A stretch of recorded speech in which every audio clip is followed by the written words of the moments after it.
Η υπογονιμότητα έχει ήδη αναγνωριστεί ως ένα κέριο πρόβλημα της σύγχρονης εποχής. Μάλιστα υπολογίζεται ότι τις επόμενες δεκαετίες τουλάχιστον 1 στους 6 ανθρώπους στον πλανήτη θα έρθει αντιμέτωπος με κάποια δυσκολία σύλληψης στη ζωή του. Η σταδιακή αλλαγή του τρόπου ζωής, η θέληση για μάθηση και εκπαίδευση, αλλά και η όθηση για μεγαλύτερη επαγγελματική καταξίωση έχει βάλει πολλές φορές σε δεύτερη μοίρα τη δημιουργία της οικογένειας.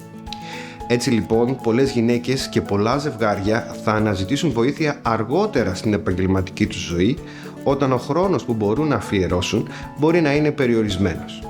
Ο σκοπός αυτής της ενημέρωσης είναι να αφυπνίσει τόσο τα ζευγάρια μέσα στον εργασιακό τους χώρο, όσο και τους εργοδότες τους.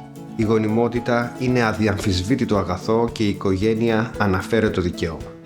Οι μέθοδοι υποβοηθούμενης αναπαραγωγής, είτε μέσω της συντήρησης γονιμότητας είτε μέσω της εξωσωματικής γονιμοποίησης, πρέπει να θεωρούνται απαραίτητες ιατρικές θεραπείες. Είναι λοιπόν πολύ σημαντικό τα ζευγάρια μέσα από το εργασιακό τους περιβάλλον να ενημερώνονται για τις επιλογές που υπάρχουν, ώστε να διεκδικήσουν την οικογένειά τους, αλλά και να δέχονται την απαραίτητη ψυχολογική υποστήριξη από τους συναδέλφους και τους εργοδότες τους.